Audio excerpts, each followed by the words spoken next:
All right, everybody, welcome. Thank you for joining us. Welcome to the first session of the Zendo Project webinars, Beyond the Festival, Psychedelic Perspective in Times of Challenge and Change. My name is Ryan J. Beauregard. I'll be your host today. I'm the Zendo Project Manager. And I just want to let you all know that this session will be recorded. It will be available afterwards. We'd like to make all the sessions available as possible, and we'll include sign language interpreters in translations. If you have the skill, please do let us know by emailing us at webinars@maps.org. First, we'd like to acknowledge and give a special thanks to our community sponsors, DanceSafe, SSDP, the Students for Sensible Drug Policy, Chakruna, Psychedelic Seminars, Dr. Bronner's, and Cosmicare. If you're interested in becoming a community sponsor as an individual or an organization, please reach out to us at webinars@maps.org. Before we get too deep into this, I just want to read you all our disclaimer. The Zendo Project and its staff and volunteers do not provide mental health or medical services. The Zendo Project's peer support services are not a substitute for medical, psychological, or psychiatric diagnosis, treatment, or advice. Content produced and distributed by the Zendo Project is for informational and educational use only. Do not disregard or delay seeking professional advice because of the availability of services or educational materials offered by the Zendo Project. If you or anyone you know may be experiencing a mental health emergency, immediately call 911 or your local emergency resources. If you're experiencing a medical emergency, please seek medical attention. So with that, I would like to just say deep gratitude for all of you joining us from wherever you are in the world. I saw some amazing chats going on, introducing yourselves, your places. Please type in, if you haven't, where you're coming in from. And as we have seen with this community, we know that in general, we are a very diplomatic and compassionate crew. So we remind you to bring that same level of diplomacy and kindness in all of your chat. So we're all welcome to use that chat area to converse during the webinar. And we have a moderator to step in if anyone does not adhere to respectful conversational conventions. We will not tolerate any bullying or harassment or trolling of any kind.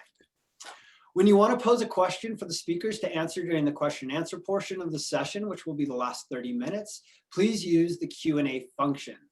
Questions posed to the speakers in the chat box will not be considered.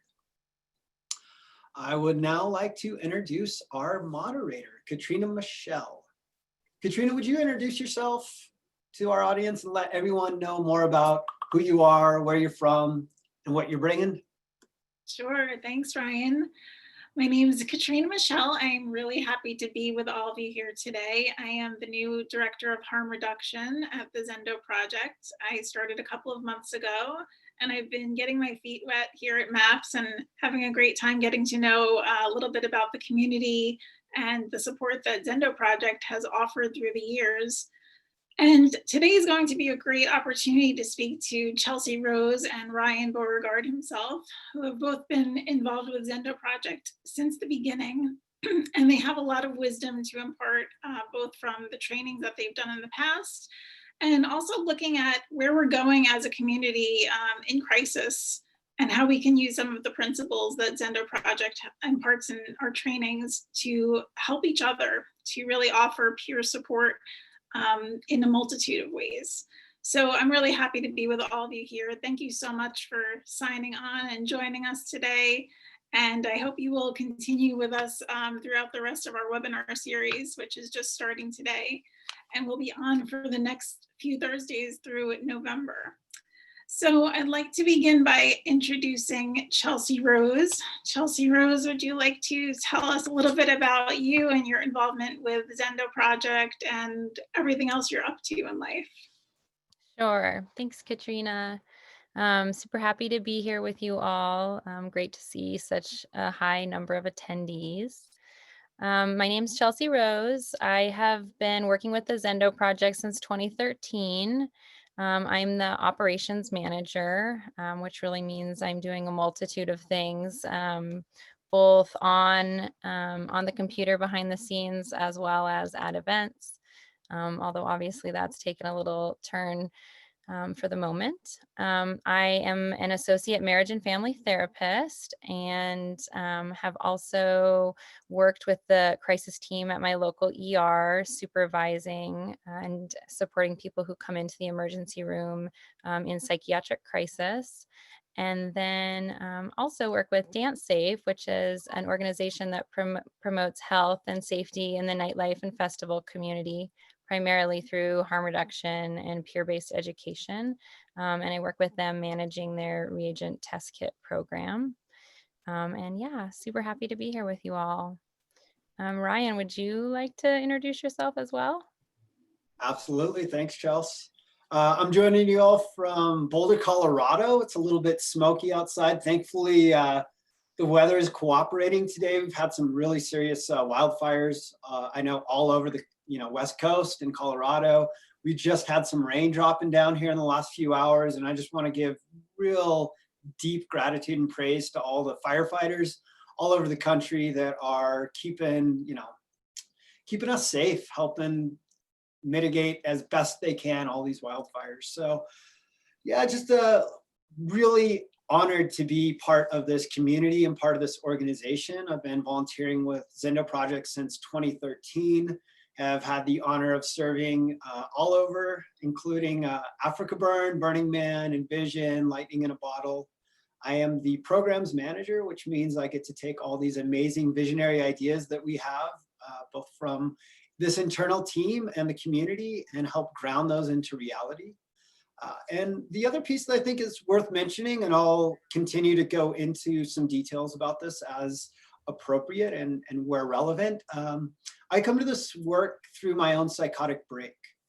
Back in 2008, I went down to Peru for a dieta, and the Chirix-Sanango admixture that was present during that basically spun me out. No sleep, sleep deprivation, and psychedelic induced psychotic break. So I really feel honored to be able to have had a community to help me home safe, to help me integrate, to bring me back to a place where I may be of service. And that's what I get to do now is continue to bring this work forward through our education, our training, our conversations, and really just honored to be here with all of you and sharing this knowledge and wisdom that certainly comes beyond the three speakers that are here, a depth of a lot of therapists and writers and psychonauts and shamans that have given us the wisdom and the experience to better take care of one another in these states. So yeah, thanks for having us.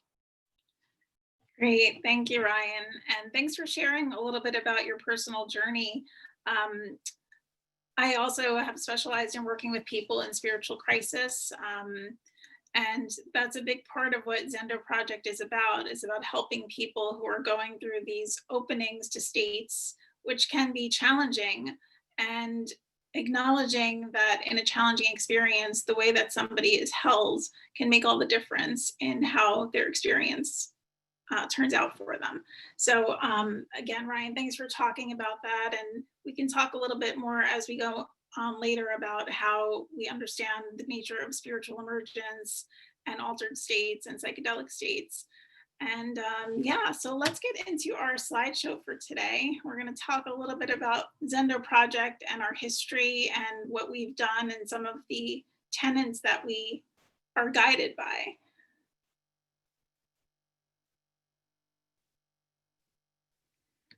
So Zendo Project, we are talking about co-creating communities of compassionate care. And that's what we're doing here today. We are all here as a collective. You were drawn here for a reason. You either have a passion for this work yourself or you're interested in being a support for others. And we're here to really talk about how we can expand beyond the Zendo tent that started at Burning Man into your communities. And really looking at the unique nature of your communities and what the needs are as they arise. So I'd like to tell you a little bit about our mission and vision. The Zendo Project, our mission is to provide a supportive environment, specialized care, and education to help transform difficult psychedelic and emotional experiences into opportunities for learning and growth. We envision a world where communities are engaged in providing safety and support for people having psychedelic and psychological challenges, and harm reduction principles are used foremost to reduce risks associated with substance use. So we focus our work at Zendo Project on harm reduction, with the understanding that we are often confronted with situations which create these states of consciousness, which can be challenging. And we have a quote here from Sarah Gale, who's the outgoing director of the Zendo Project. And as she says here, we know that all drug use contains inherent risk. And as we explore as a society the vast potential benefits of psychedelics for healing and well-being, it is our responsibility to also adequately understand and mitigate risks associated with psychedelic use. So that's why Zendo Project exists, and this is the scope and function of harm reduction, is to help educate all of you with how you can support one another in your communities at home as we are all enduring these challenging times. And here's another quote from Sarah. The majority of people who take psychedelics do so outside of a clinical, therapeutic, or ceremonial environment. MAPS believes that it's important to provide support and education for people who choose to use psychedelics in what is commonly referred to as recreational environments, at home, in nature, at festivals and events, with friends and related contexts. So we're going to talk a little bit about how these principles can be used in whatever circumstances you're finding yourselves in. And I'm going to let Chelsea talk to us a little bit about the nature of harm reduction and give you a better idea about some of the principles we use. Great, thanks, Katrina. So yeah, we're here today to talk about harm reduction. And harm reduction is really an umbrella term. It can be used for anything that reduces risk when we're choosing to engage in inherently risky behavior. So a couple examples might just be wearing a seatbelt, right? We get in our cars every day and that's risky behavior. So we put on our seatbelt to reduce the chance of harm to ourselves or others. Sex education is another great example. And with the Zendo Project, we're specifically focused on harm reduction that is a set of strategies or ideas aimed to reduce negative consequences associated with drug use, which is the definition by the Harm Reduction Coalition. And so in doing that, we're increasing knowledge and awareness of the risks of drug use, which means that hopefully with that knowledge, we can make choices that are going to keep us more safe. It creates well-informed, conscious communities. And in those communities, when we have that knowledge, we can share that knowledge among each other and support one another in making safe choices. And it just invites open and honest conversations about drug use, because as many of us know, these subjects can be quite taboo. And it's great to take that out of the picture and really just allow these conversations to unfold. And so when we're looking at specifically peer support, right? Peer support is a subset of psychedelic harm reduction. There's other harm reduction that's happening specific to psychedelics. And that might be an organization, for example, like Dance Safe, where they're working with drug education. And then psychedelic harm reduction is a subset of like the greater harm reduction that is available, information that's available. Ryan, you can go ahead and hop to that next slide.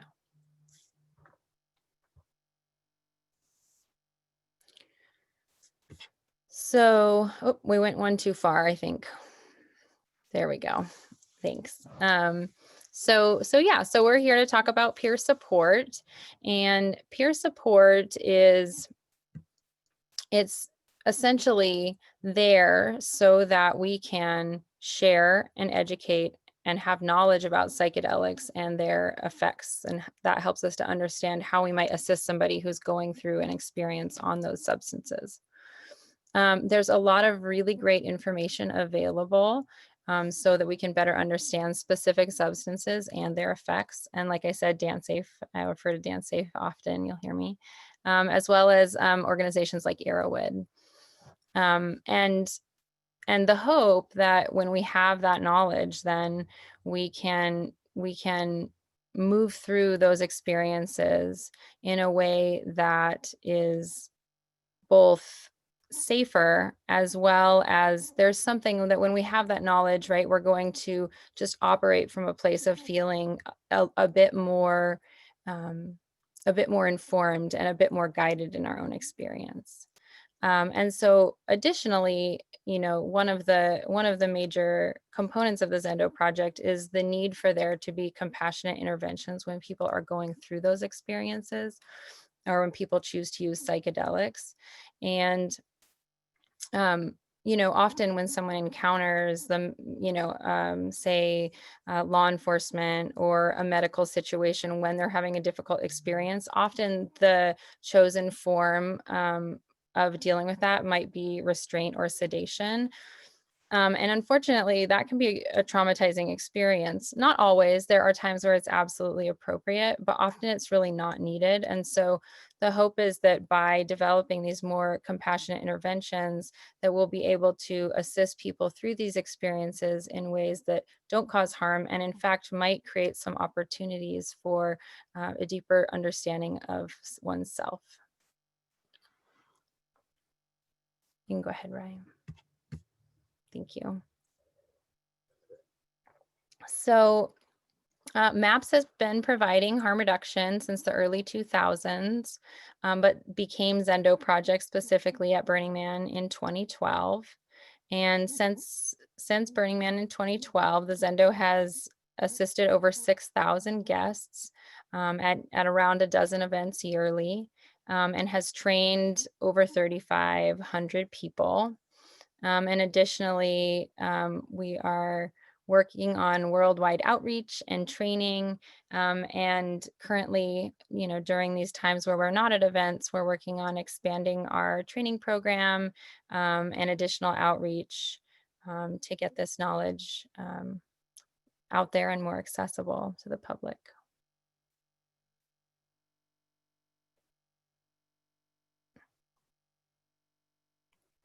Thanks, Chelsea. So let's talk a little bit about psychedelic states and what they can induce. First of all, I think it's important to say that psychedelics are not always talking about drugs. We're not always talking about drugs when we say psychedelics. There are lots of ways that we can induce these states. And all of the ways we could induce them, be it through the use of substances or meditative practices, dance practices, they can all have challenging elements that we don't always go into them expecting. So it's really important to get a sense of what we can do when we're encountering a difficult experience. So Ryan, would you like to share with us a little bit about that? Absolutely. Thank you, Katrina. So, you know, I want to just acknowledge Humphrey Osmond here, who was the man who coined the word psychedelic, which is, you know, broken down in the Latin of mind manifesting. He said, to fathom hell or soar angelic, just take a pinch of psychedelic. And for those of us that have been in both of those realms, I think what we can acknowledge is it doesn't matter whether you're in a recreational, ceremonial, what the dose is, that spectrum is available in all shapes and forms, no matter whether you're a newbie or an experienced psychonaut. So, you know, I think back to my earliest experiences in college and just some of the other conversations I've had with the community over the years. And it seems that most folks often discover psychedelics and psychedelic experiences through recreational environments, be it a Grateful Dead show or a Fish show, or their first time hanging out at a house party where something like that's offered. Because the promise is that psychedelics can be this fun, connecting, enjoyable, somewhat transcendent, peaceful, maybe even euphoric experience. And though many of us who have been there know that that can be the case, it's not always the case. So to better understand difficult experiences, there's this, I think, openness that we all who have been through it can share with the community in a very real way, that for those new folks that are turned on, whether it's through the Joe Rogan podcasts or Michael Pollan's book or any other mainstream media that is talking about the psychedelic experience, is to actually give people the reality that difficulty in a psychedelic experience is not uncommon. And that not only is it not uncommon, but the best way we can prepare for that difficulty is to actually welcome it as part of the experience. If we can just think about all of the fears or struggles that we have faced in our lives, psychedelic or not, we recognize that those are amazing pivot points and fuels for our own personal transformation. So the more that we can bring that intention to know that there may be difficulty, and instead of turning away from, to turn towards that difficulty to better understand what those things are, I think we are setting ourselves and our community and those that we want to support up for better success. And what we've seen with a lot of the MAPS clinical studies is that in those psychotherapy sessions, being able to access and move through those suppressed memories is the way that these individuals, specifically with MDMA and PTSD, are able to heal these places, these things that are maybe previously unknown or undiscovered within them. The one thing that is just obvious or maybe experiential across the board is this idea that the subconscious becomes conscious. And for many, that can be a reason to run in the other direction or to repress or not look at, because there's a lot of subconscious material that's not always so easy for us to deal with. These are things that we've learned to hide, reject, or suppress, including past traumas that we may not even be aware that we're carrying through this lifetime. So the idea that when we experience these parts of ourselves that are repressed, that are scary, they can bring up all sorts of fear, anxiety, disorientation, or other challenges that are not necessarily easy or euphoric. So the idea that with the right set and setting, the right context, that those difficulties can become transformational.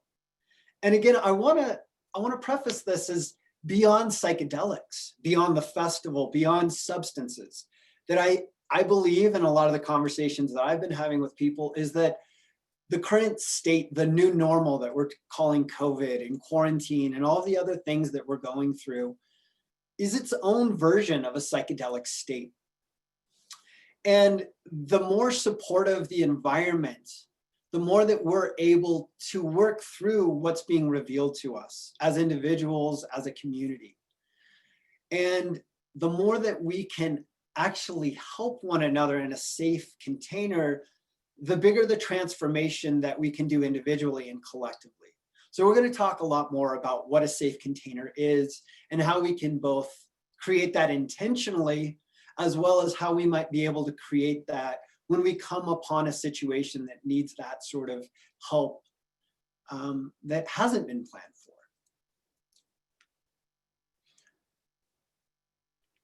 So Katrina, will you walk us through a little bit about, let me get back here, who the psychedelic peer support is for?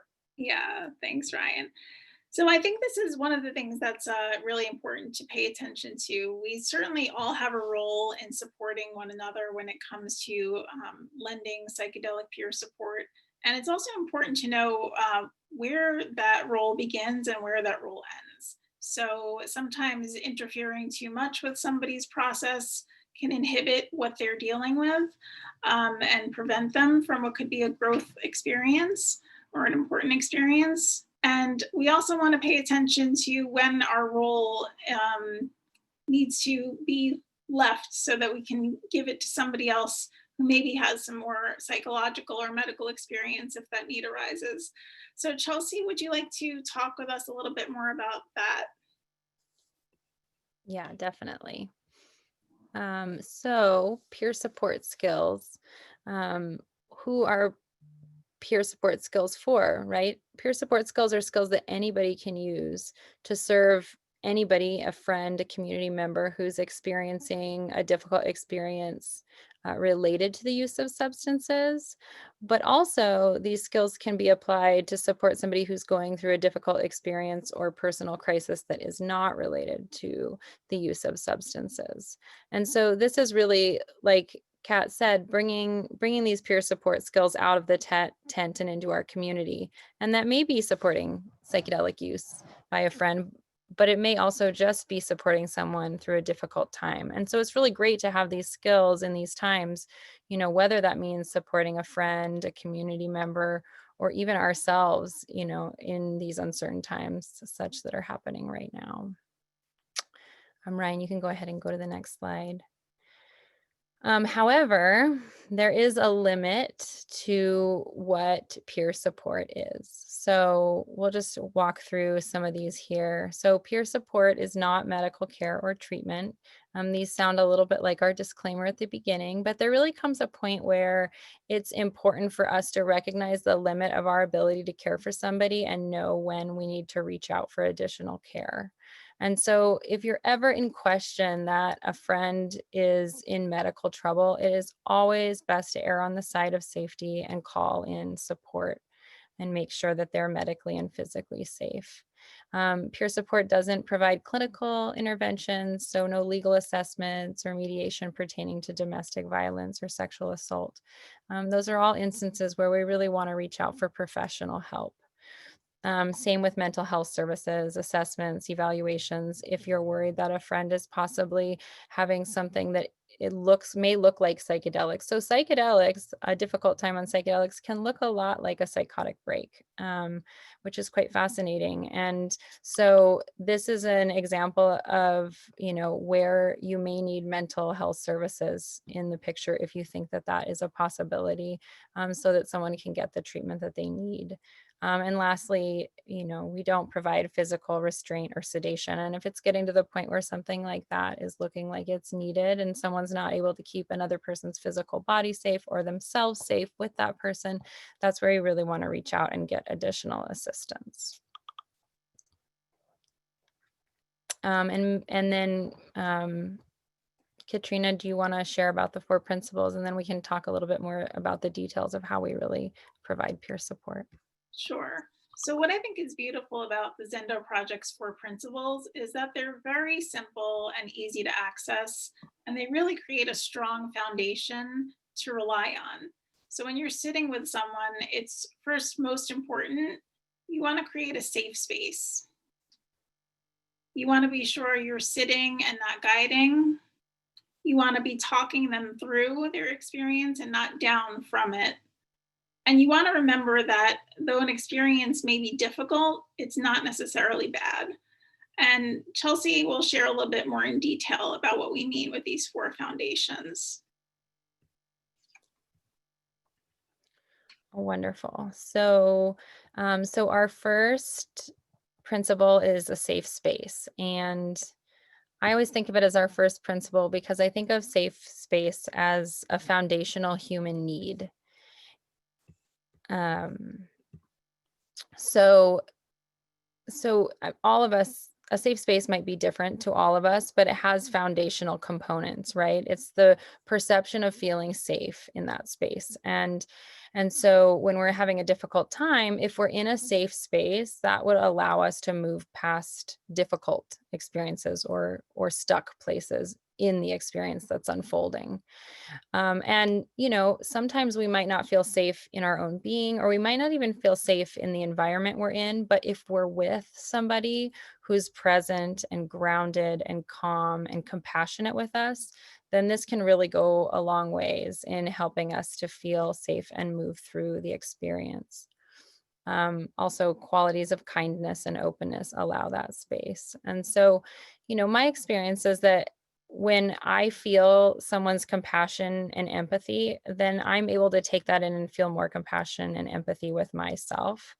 And also, same as when someone's in an environment where they feel acceptance and they feel that compassion, then we learn a little bit more about how it's okay to be ourselves and how we can accept the challenges that we go through with more ease and allow ourselves to be vulnerable and sensitive and authentic, even though that can feel uncomfortable. And so it's in those spaces that a great deal of healing and ease can happen in the psyche. Um, and so safe space is really that foundational component. And so we can all just ask ourselves, what does that mean to us? And what are those things that make us feel most safe? And again, that's different for everybody. So it's always good to ask. Our second principle is sitting, not guiding. With safety as the foundational principle, I would say that sitting, not guiding is my favorite principle. And because this principle is so simple, it's really about just being, and we live in a culture where we're so focused on what can we do and how do we fix a situation, and we're very go go go oriented, and this principle is all about just getting a moment to just be with what's happening in the moment. And in doing so, in being in that moment and just allowing what's happening to unfold, that gives space for the person who's going through the difficult time to really access their inner guide and be directed by their inner voice, and connect with their inner wisdom. And then in supporting what arises, we can support their emotional expression. We can just be, right? That doesn't require us to do. It just is sitting there. So there's something so simple in that. And it allows that if we can trust the process, if we can sit there and trust the process, they also may be able to trust the process that they're going through. And Ryan, do you want to share about the other two principles? Absolutely. Thanks, Chels. Yeah. So the next principle of talking through, not down, that we're just putting here as this first kind of bullet point, without any sort of chemical or medical intervention, there is no down to a psychedelic journey besides time. The two metaphors that we really like to use for this principle are, either the idea of a tunnel, getting through the tunnel, stopping in the middle isn't really going to get you to where you want to go. And maybe the better one is the idea of a bridge. Getting across a chasm, the best way across the bridge is to actually move through the bridge in its entirety, rather than midway through just being like, I'm going to get off this bridge, right? That's not really the way that bridges are used. And so this idea that we sometimes, say with a little bit of humor, that you've taken a psychedelic, you've taken a drug, and it's working. And you're going to be in that state until it's done. And this is a really important piece when it comes to assessing psychotic breaks, is that place when somebody comes in, is being able to have that time frame. And this is something, especially at festivals, that is a very useful kind of yardstick or measurement of, when did you go into the state? And that can be using either it was still sunny outside, or I was watching this DJ, or this thing was happening. Sometimes that can be a really good indication. Sometimes folks don't know. But the reminder that, there is a certain duration, that mushrooms can be anywhere from 4 to 8 hours. LSD more in the range of 8 to 12 hours. And then other chemicals, analogs like the DOA, DOB, the DOX family, can be anywhere from 24 to 30 hours. So knowing what somebody has taken is really helpful in making the assessment of, is it that they're not down because they're still on the arc of the psychedelic journey, or are they dealing with a bigger thing? But this idea, again, like you're on the ride. And I can share from my own personal experience of being in ayahuasca ceremonies where an hour in, I'm like, let me off the ride. I made a mistake. This is too much. It's too intense. Let me off the ride. The reality is the roller coaster is going and there's no way to get it out of my system. And I just have to have the patience and the endurance to get through the thing, which isn't always easy. Sometimes that can be the most difficult part of the psychedelic experience, is that aspect of like, okay, I get it. I remember these things. I hear you loud and clear. Can we just stop now? And you look at your watch and you're like, oh my God, I got 7 more hours of this thing. Like, I'm not sure I'm ready for this. But the idea of both mindfulness, breathing, and patience when you're sitting with somebody or even sitting with yourself, that when we are truly grounded and just accepting what's going on instead of trying to stop it, is one of the biggest gifts that we can give to people in this states. And, you know, I think honestly, as at least the United States society, I know it's different in other cultures and societies around the world. I feel like there aren't enough proper outlets for us to be emotional, to get through the thing, psychedelic or not. Just the idea that moving through emotions, moving through a state of being is the healthy way to get through it. And we're often told to calm down, which I don't know. I've never seen that be an effective thing. When you tell somebody to calm down, I've never seen anybody actually just go calm, right? It's usually more agitating when you tell somebody something like that. But I think there's really a gift, and that's what we're wanting to encourage in this community, to give somebody the full breadth of the experience, to be emotional, to be in the anxiety or the joy or whatever it is, to its logical end. And as we talk about this, the other piece that we're going to get into in this next principle of, you know, difficult is not the same as bad, that's very important both for the safe space, the sitting, not guiding, and the talking through, not down, is being able to have those boundaries, right? Because sometimes what people want to go through is destruction, is violence. And that's where we get to step in and be a little bit less of the sitting and a little bit more of the guiding, to be like, okay, you got to stay out of this area behind me. This is dangerous. There's a fire going on. I don't want you to step into the fire. Or you're not allowed to pull this piece of art down behind me. I know it looks fun to play with and you have some sort of relationship where you just want to tear it off the wall, but that's not what we're going to do. We can go play with that idea in another way, in the same way that's like, you can't hit me. You can go pound sand. We can go over there and we can yell and we can scream. We're allowed to be angry. But the idea is, let's let our anger be expressed in a healthy way instead of making it violent. We don't need to direct that anger at another object or another person or even ourselves. And so that's where we get to kind of stack the functions and put that like safe space with allowing somebody to go through their experience, but still keeping them safe. Which brings us to our last principle: difficult is not the same as bad, right? I think it's, before I found this work, I mean, and it still goes on, this idea of a bad trip, you know, and I think back in the, 60s and 70s, there was this idea of like the bad acid. And it's not to say that there isn't a possibility of whatever vibes or intention somebody puts into a specific substance or medicine being able to affect us. But this idea that a bad trip is actually an opportunity for growth. And again, not saying that trips can't be bad. They can have a lot of difficulty. Even just witnessing a vicarious trauma, somebody being hurt or some argument in front of us when we're in the psychedelic state, can be a really bad thing. It can be something we didn't sign up for, we didn't want to go through. But if we find a way to be able to translate it into fuel for our fire, it gives us a deeper opportunity for transformation. And here talking about the idea of strength and resilience and surrender are usually coming through our darkest times.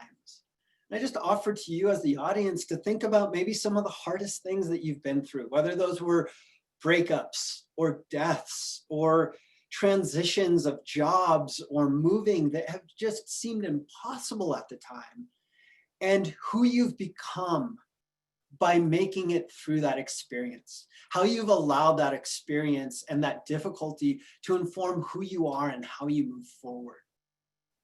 And so as a sitter, helping to support people through that, just by being a calm, grounded presence, can do a lot. And so the last piece that I want to bring into this is, it's this idea of making relationship with all things. And really that idea of making relationship is about internal relationship, right? Like this idea that there's this parts work, that we're doing, that we're not, one part of me wants to go and eat ice cream, the other part wants to have a really good, healthy meal, and both of those parts exist simultaneously within me. Which part do I listen to? Which part do I feed?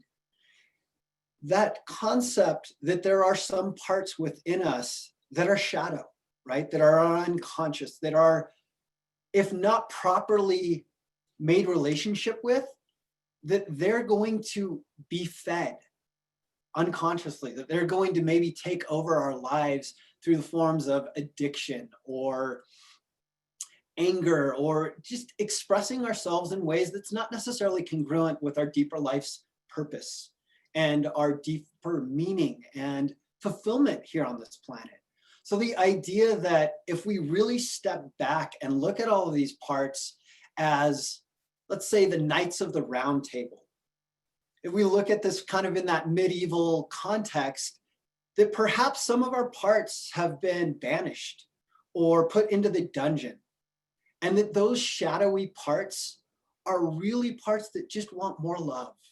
They want to be integrated into this deeper way that we can move forward by acknowledging that this part, maybe the thief or even the killer, like that warrior instinct within us, actually has a part that is healthy and of service, that's there to protect ourselves and the things we love. But it needs that purpose. It needs that place of service. So that if we can orient all of those shadowy parts around our deeper life's purpose and meaning, we can then invite them into the round table and feel a more complete and whole sense of that difficulty now becoming an integrated part of ourselves and our movement forward. So we got some testimonials here. I'm just kind of gonna speed through this because I know we've got a lot of other stuff to talk about and we want to get to some Q&A. But what I really just want to point out here through some of these testimonials, and I guess I'll read them for those of you that are looking this on phone or maybe not otherwise able to read these in their wholeness. Peer support is an amazing resource. It transformed what could have been a physically risky and emotionally devastating night into a powerful experience of growth and emotional cleansing. It was one of my first times using psychedelics, and I was not fully prepared at the time for the experience. I was so grateful to have the support. I felt safe away from the chaos. I was able to talk about the emotions that I've repressed for so long. So these are our testimonials from actual guests that have been through the Zendo. But I think you guys can see that this is stuff that goes beyond Burning Man or a festival. This is what one human being a present human for another human in difficult times can do to help them through to a better place. So with that, just invite Katrina and Chelsea. Let's talk about this, like this beyond the festival, this title that we chose for this webinar series of how we might look at psychedelic peer support in these times of change and uncertainty. Thank you, Ryan. Thank you, Chelsea. It was really wonderful to hear all that you shared about the foundational work here. And, a few things came up while you were speaking, Ryan, about navigating emotions and not having necessarily healthy outlets or outlets at all for emotional expression. And I thought that might be a place that we could start a discussion around emotions and where we're giving them permission to be. Yeah, I love that. And just as a male-bodied human, I think one of the things that, right or wrong, there's been this masculine kind of idea that the only time to really get super excited, to really be vulnerable and passionate about your thing, at least here in this country, is around sports ball. Like, you can get fired up when your team wins the World Series or the Super Bowl. You can cry when they lose, but like losing a loved one, losing a parent, something like that, it's good for 2 tears, and then you got to pull yourself together. And I think that kind of thinking is part of what we could do better as this generation and other, multi-generational moving forward, to support one another, to make better relationship with grief, and to make better relationship with the hardships of life that we can't control, and to actually give one another permission to break down. I think that's some of the most beautiful things that we see in this work, is just, I'll say that, Chelsea, I know I've seen it in you and I've experienced it, those places where when we're burned out at Burning Man and we come in and we're just like, I don't know if I can do this anymore. I haven't slept. And then you walk into the Zendo and you see just a sea of volunteers helping absolute strangers through some of the most difficult times in their lives. And I know for both of us, that's been our fuel to be like, all right, let's go. What else needs to be done? I need to go get some water. I need to go talk to somebody about this. I'm in it, and it's such a rewarding experience to see what is possible when we give people the opportunity to feel those things that they don't have a place to safely experience in other venues. Mm-hmm. Yeah, Ryan, maybe you can unshare the screen so we could all absolutely talk more about this. And Chelsea, I'd love to hear some of your thoughts about supporting the emotional process that comes up during this. I know you're also a therapist, and so you're skilled at this, but what would you say to people who are just working with one another in this context?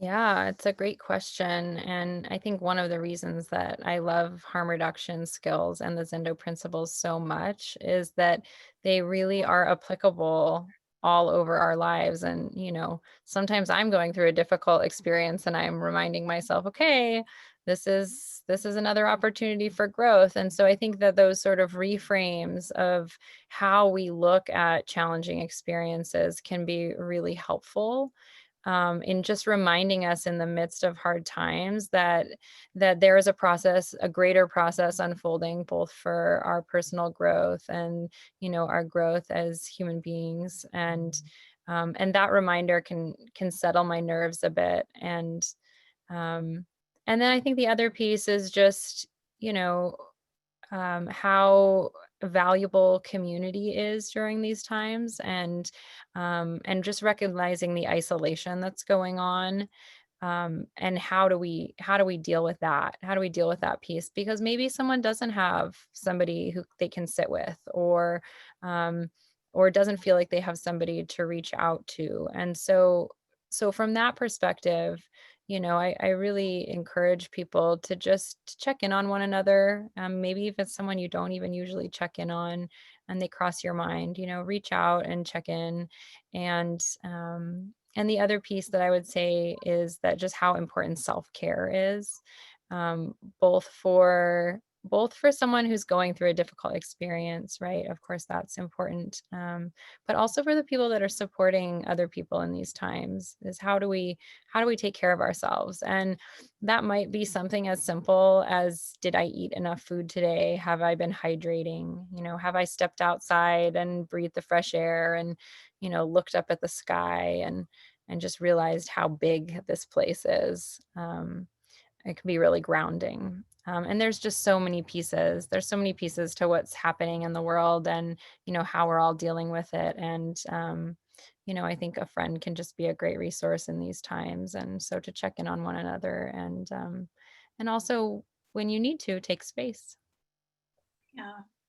Yeah. Again, simple and profound methods of self-care and caring for each other, and just remembering how powerful that can be to receive that, and if we've ever been on the receiving end of an unexpected phone call, just to make sure you're doing well, I think it can be really powerful.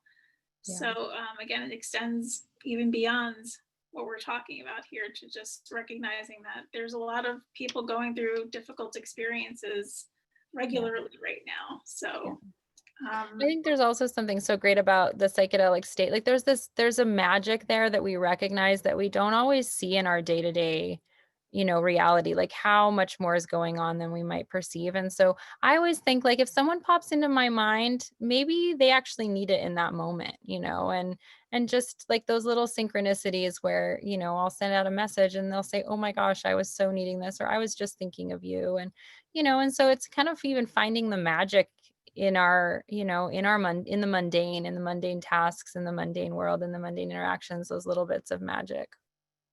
yeah, I always love when you bring magic into it.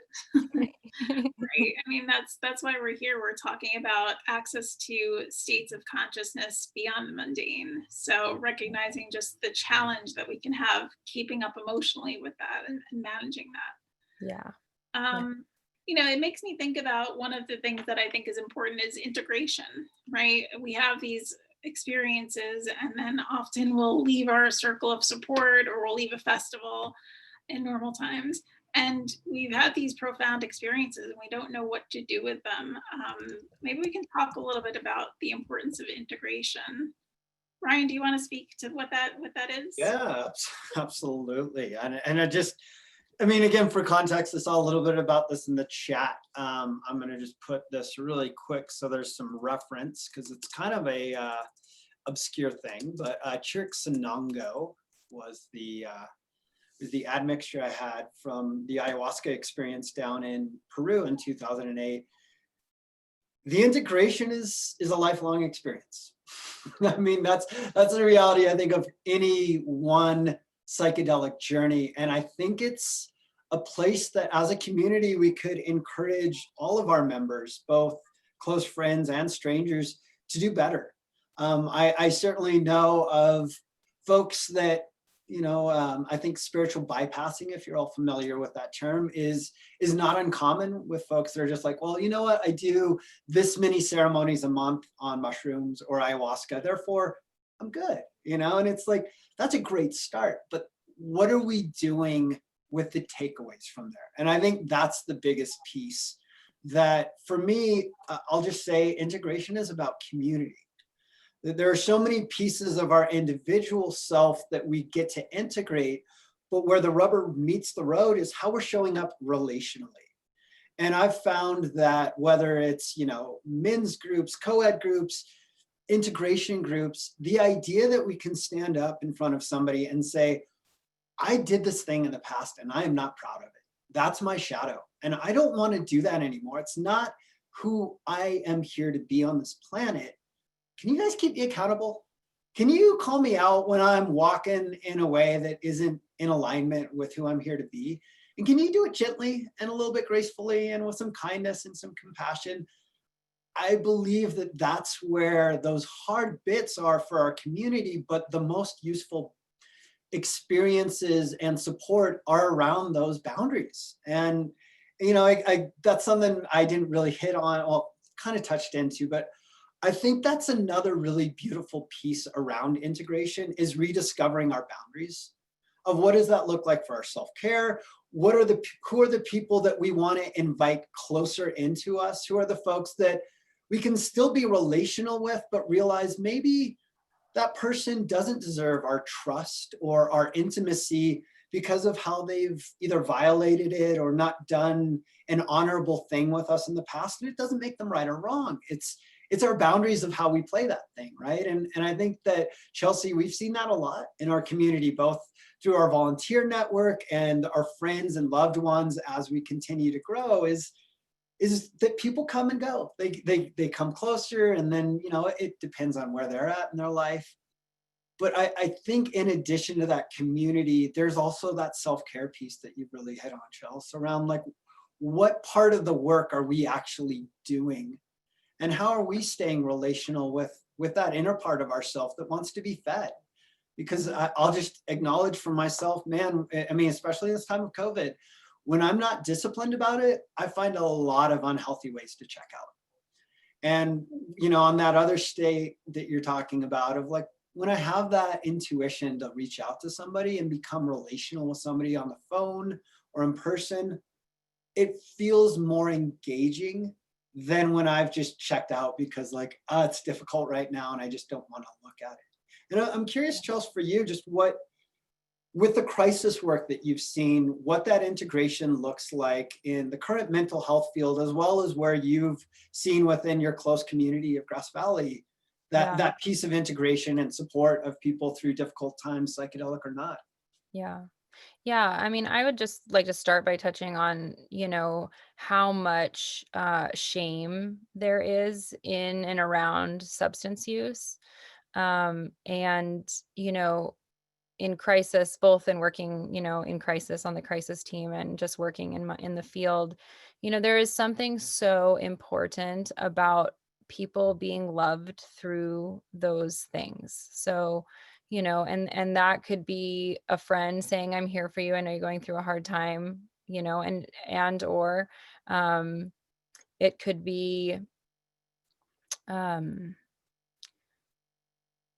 it could be just it's just that being piece, right? Like coming back to that piece around being. It's there is such a need for people to be able to say like, I have this shadowy thing I'm going through. I have this thing that I am ashamed of or that it's very hard to talk about, and have someone really present with them in that place and sharing that caring kindness that is just so massive in changing the story around these things that carry so much shame.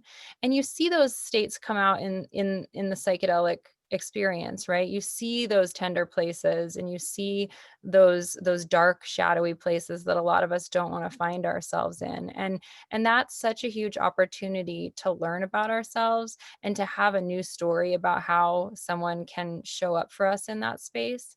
And then from there, I think if you take the integration piece a little bit further, like I would always recommend reaching out for additional support. So if you're having a difficult experience with a friend and you walk away from that experience and you're like, wow, that was so profound, I don't even know what to make of it. That's such a great place to say, I'm going to try and find a therapist or somebody to talk to. And there are lots of people out there who are willing to talk about these topics, and it has seemed on the edge for a long time, but that's really shifting. And so to really look for the resources out there, there's even psychedelic integration groups going on, and I think quite a few you can find on Facebook. But that's where, I feel like integration is kind of where like the rubber hits the road. It's like, okay, we have these big opening experiences, or we have these recognitions, or we remember something we might have long forgotten.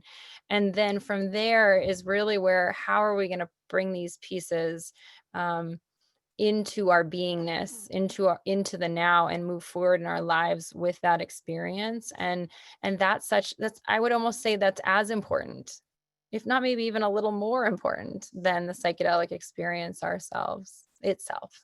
Yeah. If that answered your question, Ryan. I guess the one other thing I would say about working in crisis and the mental health system is for the sides of it that are, systemically broken. The best thing that we can give someone who's in a hard space, even though we don't know where they're going or what's going to happen tomorrow, is just our presence. It's so simple, and sometimes it doesn't feel so simple, right? Because we want to be able to do more than that. But just listening to somebody and acknowledging what they're feeling, even if we don't understand it, and reflecting back to them what we see, and even sometimes normalizing it and letting them know, I've been there, that is, it may be enough to carry them through whatever is coming in the days to come as they unwind from whatever crisis they're experiencing. Yeah, thank you, Chelsea. Yeah. And on integration, we're going to go into the questions from the community now. One that I think applies, Rebecca is talking about asking questions about trying to make meaning of some of the uncomfortable visuals that come up. And I think this is exactly something that integration work can help with. It can really help you process your experience. It can help you discern your own meaning. It's not one of those things that you want to get someone else's opinion on necessarily. I think it's really important to be held in a space after your experience where you can begin to dig into that for yourself, because after all, it's your psyche that you're delving into, and you want to be clear that the message you're taking away from it is yours and it's not put on by someone else. So again, the importance of integration, and there are resources on our website. If somebody can put that link in the chat, I think that would be helpful. There are a number of people asking for resources, not just for integration, but for community support in general on this topic. So one of the questions that people have a lot of interest in knowing today has to do with recommendations for helping friends who are having difficult psychedelic experiences while you're also on a psychedelic and you may not be completely coherent. So I do think that's an important one to tackle. Yeah, absolutely. Well, I'll ask you, Chelsea, have you ever been in a place where you were maybe, let's just say you were sleep deprived, and somebody came up to you? I mean, sleep deprivation is its own psychedelic state, right? Or any other place where we're maybe not in our most grounded place, and we've seen somebody that's needed support. How have you responded to that? Yeah, it's a really great question, and the answer isn't always apparent or necessarily easy. You really have to ask yourself, can I really support somebody right now? And we always use the phrase kick it sideways, which means that if the answer is no, I'm not in a state to do this, then let's ask somebody else for help. And why I say that's challenging is maybe there's not somebody there who can help in that moment. And so reaching out for additional help is great. And if it really comes down to feeling like you're there with that person and you're both in it for whatever reason, you can say something like, I'm really overwhelmed, but I'm here with you.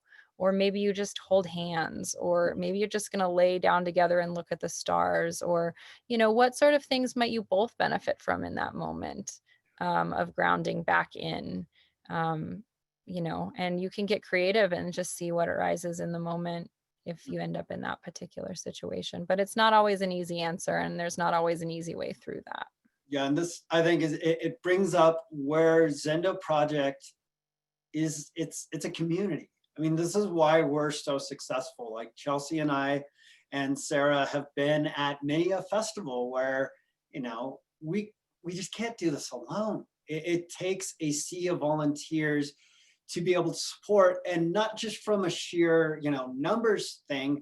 The other piece that sometimes comes up that I just, kind of want to tie into this question is that you can be a trigger for somebody just because of who you are, how you're dressed, that you're a man or a woman or something in between, that you're this thing that represents an archetype that they either are magnetized towards and just can't let go of, or that they are repulsed from.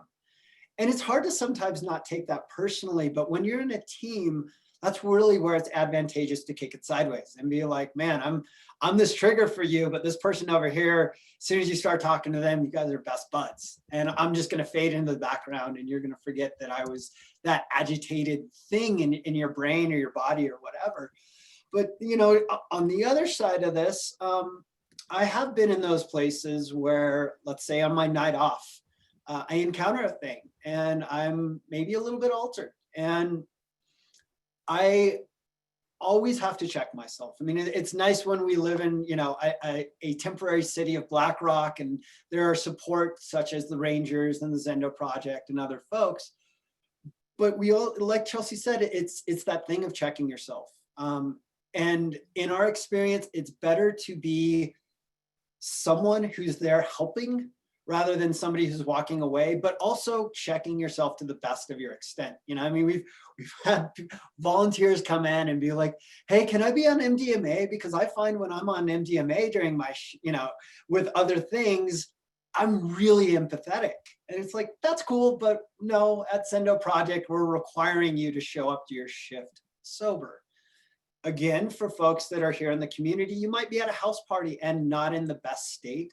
We have found across the board that if you are doing your best, if you've got some of these skills, have heard this webinar, read through a few books, you might be the most qualified person there. But it's also nice when you're in that sea of people to just be like, hey, can you be the person to go get water? Can you keep some people back? Can we go find another room to take this person into? But also to acknowledge to that person with transparency and authenticity, hey, I'm altered too.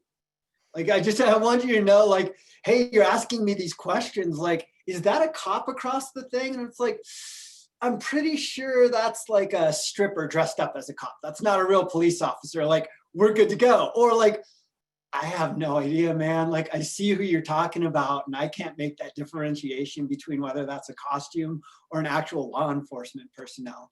Yeah. And I think just being able to acknowledge that and have that authenticity and transparency can go a long way to just be like, yeah, I get it. I'm also in a similar state, and I'm here to hold your hand, or I'm here to sit with you as you go through this experience to the best of my ability. And to also know when it's time to throw in the towel and just say, hey, look, I'm not leaving you for good, but I need 10 minutes to myself. Can you, I'm going to watch you from across the room. I just need to self-resource. I need to go shake it off. Again, we'll just share that idea. There is a lot that we unintentionally absorb through this work.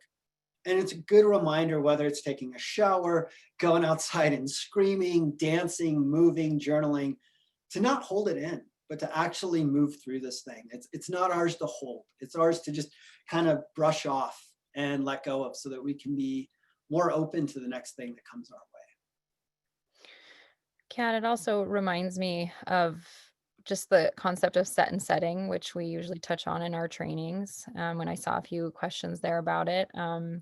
So set and setting. Set is your internal mind state, or how you're doing internally at the time. And the setting is the external. So what's going on around you? Who are you with? What are the relationships to the people you're with?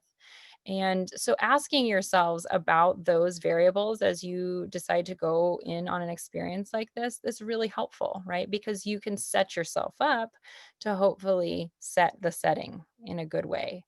And the other thing that I've seen a few questions about on the chat is, and in relation really what to you're saying, Ryan, is like there's something really great about the buddy system. And I would say that often the buddy system is safer than being alone. Even if you both choose to take a substance, the buddy system allows for having a little more check and balance in place. But again, when you choose your buddy system, be thinking of your set and your setting and your relationship to the people that you're with, and all of those things. Yeah, I mean, it reminds me of that thing that Stan Grof says, right, with holotropic breath work. You can go do holotropic breath work by yourself, but if you're not doing it with a supportive person that's supporting you, like if you're just going off and doing the breath thing, you're just breathing. To do holotropic breath work, you need that supportive thing. So I think, from my early days of college and just this idea that psychonauts just go in and take these heroic doses by themselves, I don't necessarily think that's such a good idea. I think there's something amazing about having a sitter, even if they're just in the other room or just if you know how to access them. I think having that safety line is really important. And, again, just in this day and age, I encourage all of us to have that psychedelic, substance induced or not, just to be able to reach out and lean on when times get tough, as they are right now. Yeah. Thank you both. I think there's another important question or two in the chat, and I would love to talk a little bit about navigating boundaries, your own boundaries in the context of sitting with someone who's having a difficult experience. And it also ties into this question related to how and when, or can you incorporate touch into peer support? Great questions. I want to start with that first one around touch. I'm going to bring in my own experience from ayahuasca, where it was my first ceremony, and our ceremony completed, and I was just laying like a speed bump on the floor, and somebody, best intentions, came up and put her hands right on my forehead. And it took everything I could to just say, no touch. Because as much as that can be a supportive thing, sometimes, and I'm not going to go off on this because I don't know a ton about it, but I have seen and read a lot from the more indigenous and shamanic perspective that touch can be, in those states, a way to take on energies. And so that we need to be careful. And moreover, I guess the biggest thing I'm going to talk about here, and Chelsea, maybe you want to chime in, is consent. Like, it's one thing when we need to step in to help guide somebody away or help them from a dangerous situation. But in terms of like, hey, I want to put a hand, hand in hand or a hand on the shoulder, is that okay? And then to even just after you've done it, to be like, how does that feel?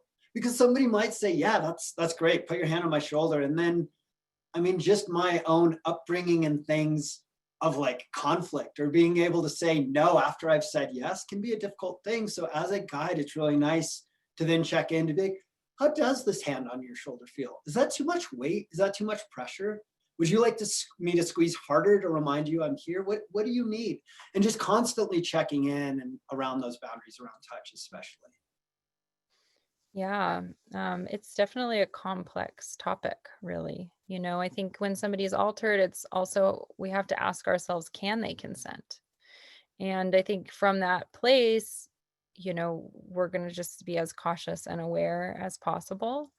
But often people ask for touch if they need it.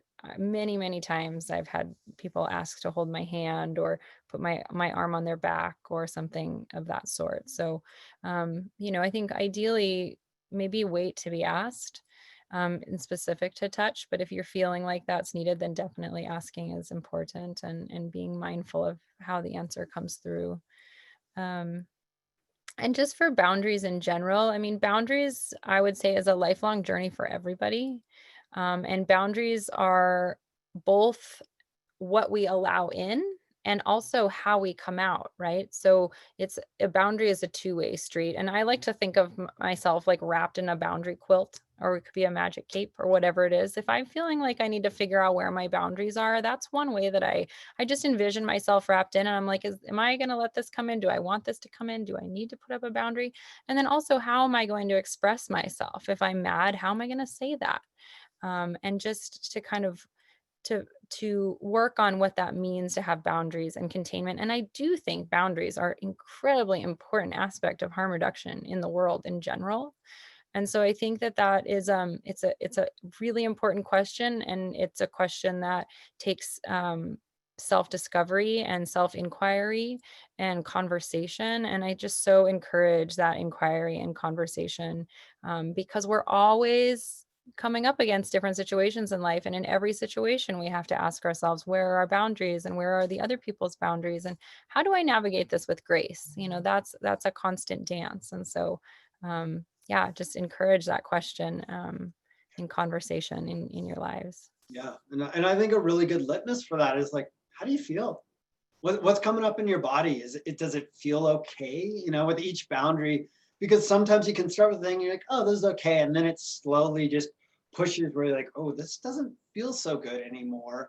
And to be able to, as you're saying, Chelsea, constantly check in and renegotiate, like, actually, no, this isn't okay anymore. It was, and like, nothing personal. Like, it just doesn't feel good in my body to support in this way. Can we try another thing? And, I think one of the things that we encourage in our volunteer training that we haven't really hit on here that I think is worth mentioning is this idea of mirroring, and that can look your own way, right? You get to bring your own version of what mirroring looks like. But one of the things we encourage is when somebody's laying on the ground, you get down on the ground and you lay next to them. When somebody's jumping up and down and excited, give your authentic version of that. Don't try to, you're not parodying them, you're not mocking them. But if you're feeling it, like, jump up and down. If they're yelling, yell with them. I mean, that's been some of the most transformational experiences for me as a sitter, is watching that normalization that we talk about. When you can just sit there and be like, it's okay to be weird right now. We're in a festival. That's acceptable to just move or shake in a strange way or make weird noises, and to like be there next to somebody. And again, until that boundary doesn't feel good anymore. And I think it's like so many other things in life. It's like, this might feel good right now, but it doesn't feel good in 5 minutes. So to constantly do that check in on your own body, like, how's this feeling intuitively? Am I noticing something in my body that feels off? And if so, renegotiating those boundaries.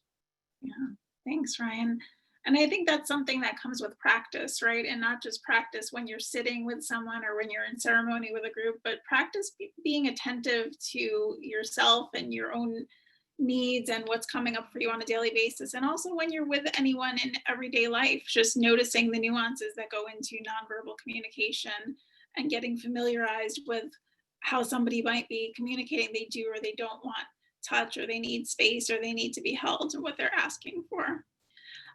So we're going to start winding down, but I think one of the questions we wanted to get to had to do with, for you, Ryan, specifically, talking about the effectiveness of providing peer support, both as an individual and then as a group and even as a community. Can you tell us a little bit about your thoughts on the differences? Yeah, I think that, again, we kind of hit a little bit on this of like, man, if you can have a team, that's awesome.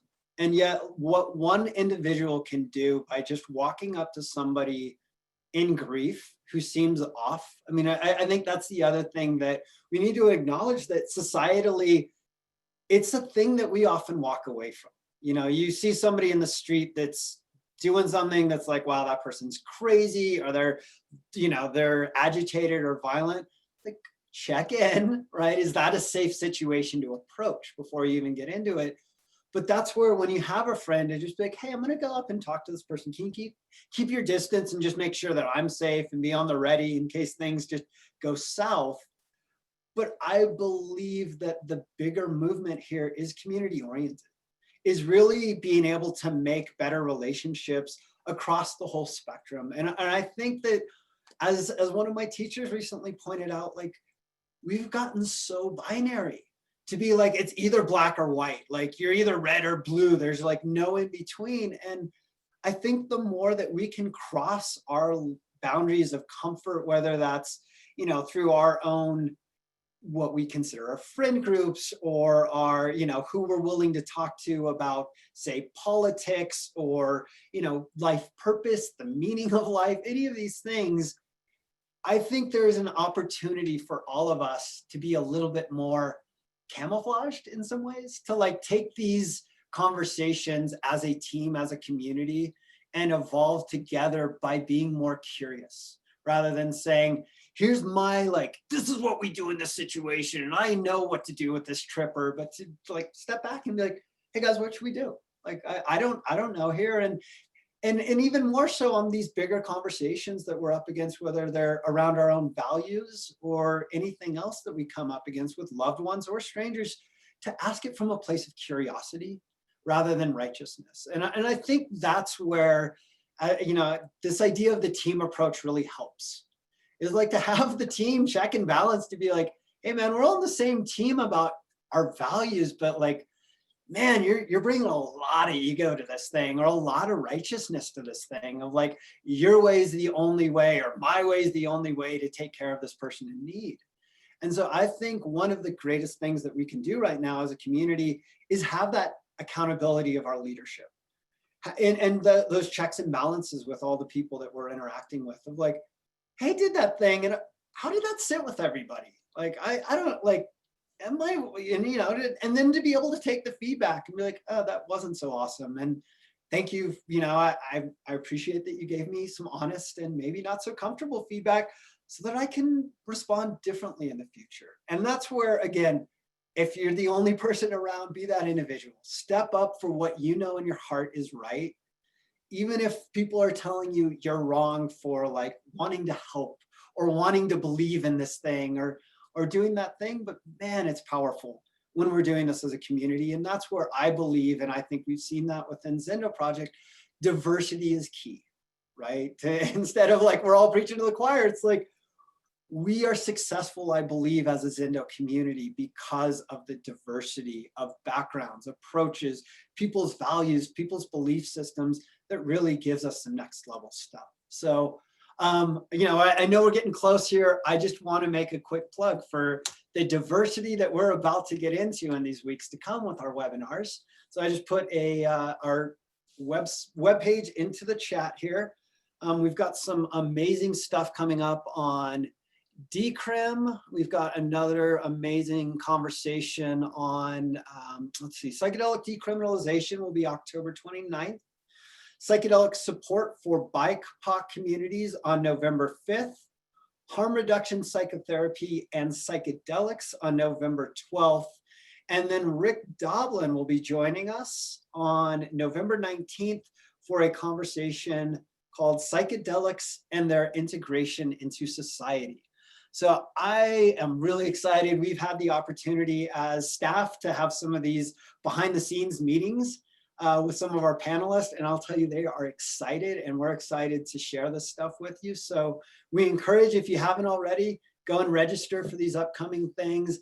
If you need it, there are some reduced cost tickets available. We ask that, you know, if we're asking you to self-select and use the honor system there, but we certainly would love to have as much encouragement and participation around this community continuing to build. So I know you're all doing that thing in the chat. I haven't had time to see it all, but it looks like you're all being really communal, reaching out, talking about different ideas. So please continue to come, attend these next things, and let's build this community. I mean, really, this is beyond, you know, and again, there's a great question up here about what are Zendo's plans for expanding beyond festivals and local communities. We got some ideas. They're in the works. They're a little bit confidential right now, but we are moving forward in a really good way. And we're excited to talk more about that as 2020 wraps up and 2021 gets going, of how Zendo is going to step into this world that may be void of festivals for the next 6 months to a year or longer, and how we can continue to encourage these dialogues, encourage these conversations, and just expand our community. Because really for us, I mean, since we got into this work, I know for Chelsea and myself, and even Katrina as the new addition, I'm really excited about your passion and the work that you're bringing in your history, that this is beyond Zendo Project. This is a bigger movement of what psychedelics stand for, and it's really not even about the substances themselves. I believe this is about a deeper integration and healing of the trauma that exists on our planet collectively and individually. And it's giving us opportunity to make relationship with one another, the environment, to really, and I'll just say it this way, for as bad as things may look some days on the news, I really have deeper faith when I see what this community is talking about what changes we can make for our future, for the next generation, in our healing, in our ways of turning things around. And it takes that support. It takes those reminders and inspirations when we're just like, I'm done, I'm throwing in the towel, I can't take this anymore, to be like, that's cool, why don't you break down for a bit? Let's cry about that. That deserves your grief. It deserves your attention, because I think, as we've seen, and Chelsea, if you got something else to say about this, I'd love to hear it. But just the idea that when we see people go through their process, they come out the other side a transformed and inspired human being in a way that they didn't come into us. And we're excited to encourage that more within this community. Thanks, Ryan. Yeah, I just wanted to say there's so many great questions in the chat that we unfortunately didn't have time for, but just wanted to remind everybody, we have a fabulous list of resources on our website, zendoproject.org, where you can find a lot of information. And if you asked a question in the chat that didn't get answered that feels really important, please email us. Our email is zendo@maps.org. And we'd love to get back to you and see what we can do to answer the questions that didn't get answered. It's such a pleasure to be with everybody today and to have such an engaging conversation. So again, deep gratitude for all of you, for all of the lands that you're coming from, you know, the teachers, maybe even the antagonists in your life, as well as the loved ones that have helped shape your journey, shape your minds and hearts. So honored to share this with you. So honored to continue to pass the torch and empower you all to bring your own version of helping one along in a bigger and better way. So thank you for being here, and we look forward to seeing you again next week.